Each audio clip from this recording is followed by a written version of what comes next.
Church of the Advent.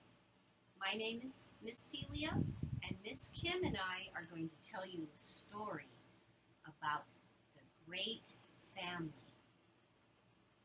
Let's get ready.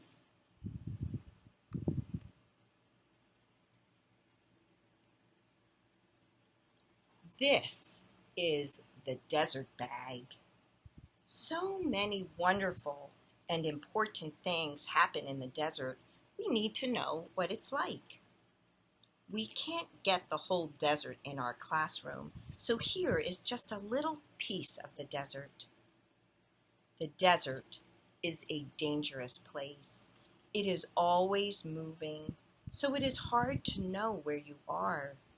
There is little water, so you get thirsty, and you can die if no water is found. Almost nothing grows there, so there is almost nothing to eat. In the daytime, it is hot, and the sun scorches your skin. In the night, it is cold. When the wind blows, the sand stings your skin when it hits you.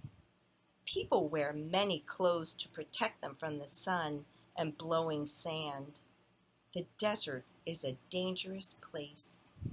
People do not go into the desert unless they have to. When the flood was over, the creatures went out in all four directions of the earth to fill it up with life again. They often gathered along the rivers. The people lived in small villages and then cities. One of the most ancient and greatest of these cities was called Ur. In the city of Ur, the people believed that there were many gods. There was a god for every tree, every rock, and every flower. There was a god of the sky, the clouds, the water, and the land. The world was alive with gods. But there was one family that believed that all of God was in every place. They did not yet know that, but that is what they believed. Abram and his wife Sarai were part of that family. When it came time to move to a new place, they were not sure that God would be there. They also wondered what the new place would be like. They walked toward Haran with their sheep, their donkeys, and their many helpers. Even the old people and all the children went too. They slept in their tents at night, and during the day they walked along the great river called the Euphrates. It showed them the way and gave them and all their animals water to drink. It took a long, long time. Finally, they met people coming out from Haran. They knew the journey was almost over, that they were there. Sometimes Abram would go out to the edge of the desert and look out across the sand and into the sky. Then God came so close to Abram, and Abram came so close to God, that Abram knew what God wanted him to do.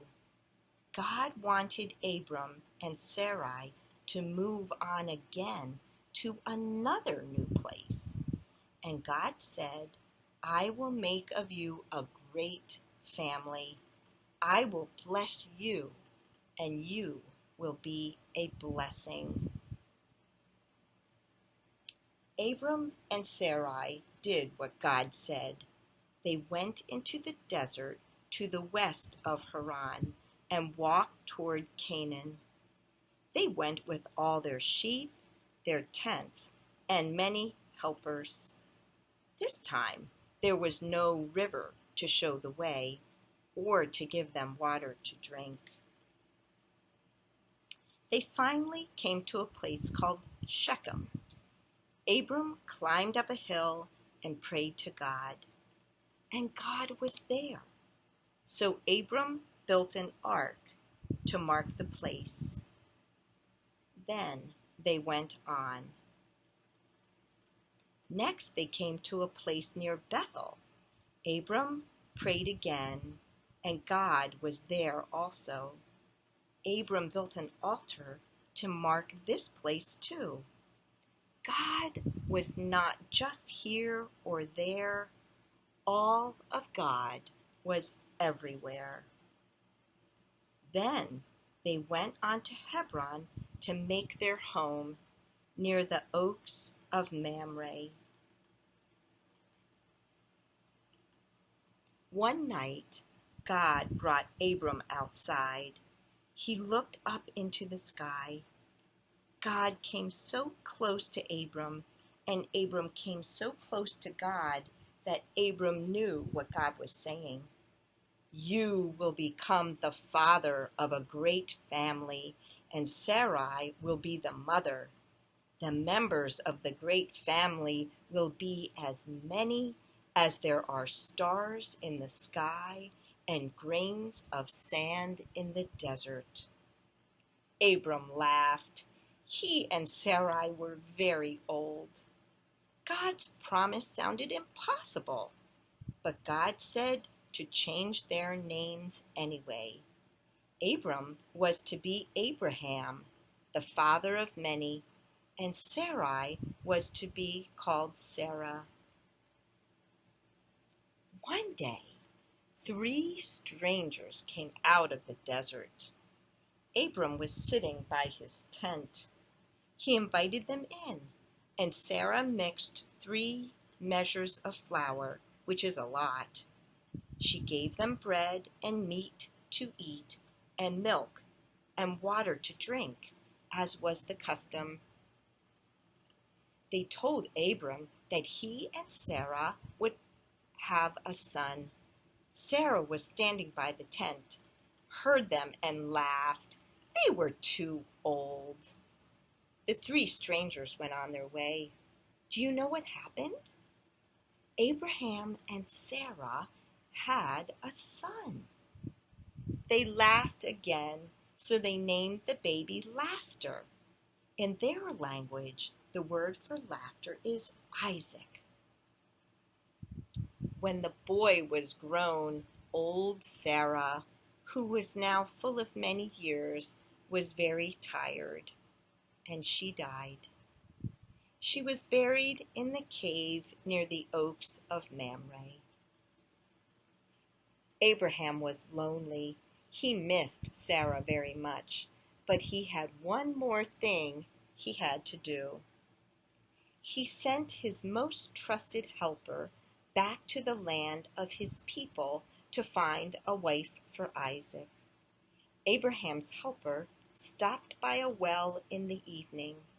A young woman named Rebekah offered him water to drink and helped him give water to his animals. She was as full of courage as she was kindness. Rebekah then invited him to meet her family. He told her family about Abraham and Sarah and the great family.